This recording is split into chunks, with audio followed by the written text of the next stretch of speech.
welcome to Movie Mayhem here at Suspiria Works Cinema, where we watch all the movies. Today we're doing our first video on Dario Argento. As you've seen in previous videos, Argento and Carpenter are my all-time favorite directors.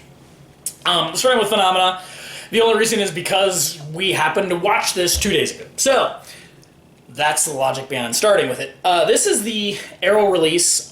This is a good release. If you don't have it, this is probably the one to get. However, Synapse is working on their masterpiece release of Suspiria and Phenomena as well. So, if you want to wait, that would be the Blu-ray to pick up, because I'm sure their version is going to be insane. This was also called Creepers. So some of you may have seen the edited version Creepers on, home video or even various other releases before it was available here. So pre the Japanese Laserdisc release, there was no way to get a NTSC version of the movie uncut. And Creepers is heavily cut. I don't know, I don't like it. You can tell it's chopped up. It does not work well.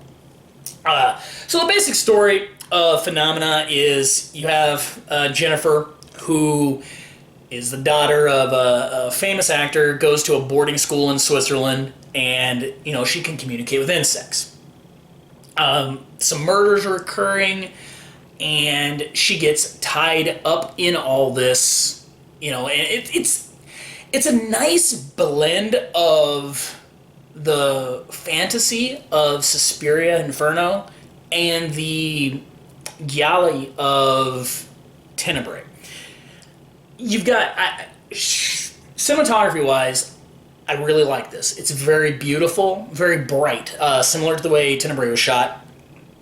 And then the shots are, as usual with Argento, he's often style over substance. And I give him that. His style is so good, I can ignore lack of substance in favor of that much style. And this movie is no exception. You also have a remarkable score by Simonetti. And Maurizio did a song as well. But Simonetti's main theme, I love. I think it's absolutely beautiful. And then they have some rock tracks, of course, from the Maiden, which the Maiden one works. The Motorhead track is, weird spot in the movie, and it really kind of sticks out as being like, why is this song being played now? It's kind of weird like that. On the soundtrack, they have some other bands too, which I don't really think they played during the movie. I don't recall their songs. They might have been way in the background. I never paid attention. This has some really interesting effects done with the insects. I think they hold up very well. They don't look corny or cheesy. The gore and violence, exactly what you'd expect out of Argento. His daughter is the first victim, so the eldest daughter, not Asia. And the first time I finally got to see the conversion of this movie, I basically fell in love with it. It's like, wow, this is what was meant to happen. I think it is.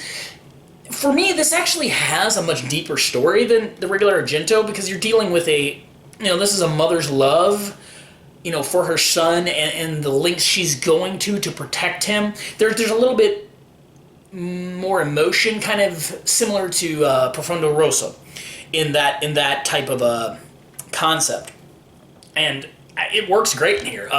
The main killer monster, I think the effects are really cool. It's really creepy. The pit of worm thing, it's disgusting and works fantastic.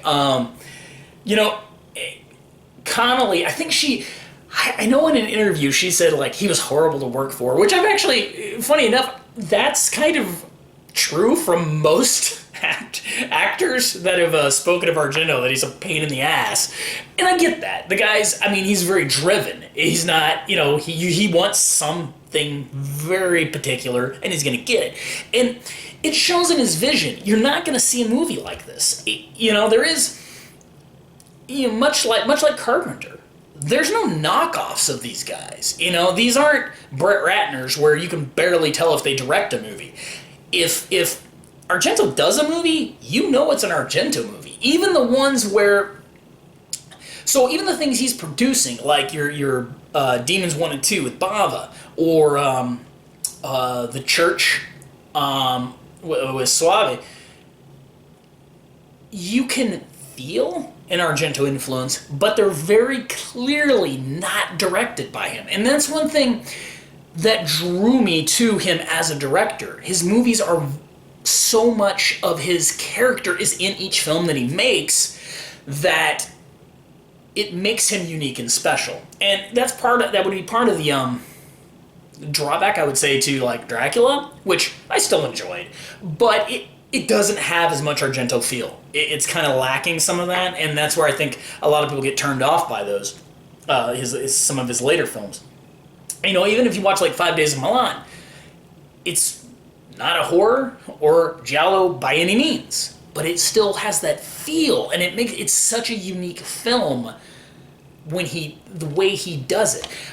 He did a fashion show back in, I want to say very early 90s, and I have a video of that, and he directed the whole fashion show, and even that is so cool to watch.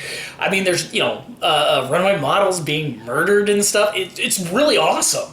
It's just so much character. He's the kind of guy, like, I would love him to direct a music video for me. It would be amazing to watch. And Phenomena's a good introduction to Argento. It's because of the way his films gear. For most people, I'm going to say your first Argento film would be either this, Suspiria, Tenebrae. Probably one of those is the first choice, with a close second being Opera Profondo Rosso. Now, the reason I love opera, it's a bit less easy to process, kind of similar to Suspiria, which can be hard for a lot of people because it's very bizarre and kind of doesn't make sense sometimes. And Profondo Rosso, while a brilliant film, can be a little slow to watch. It's a much older film and it's runs long. So I think this is a good film to start with. As far as what do I think about the movie, there's no fault in it, so it's a 10 for me. Again, I love Argento, so don't expect me to give very many low ratings, especially to any of his pre-90s stuff.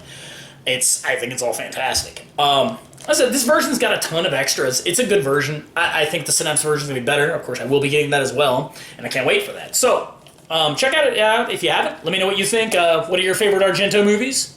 And we'll see you here next time at Movie Mayhem.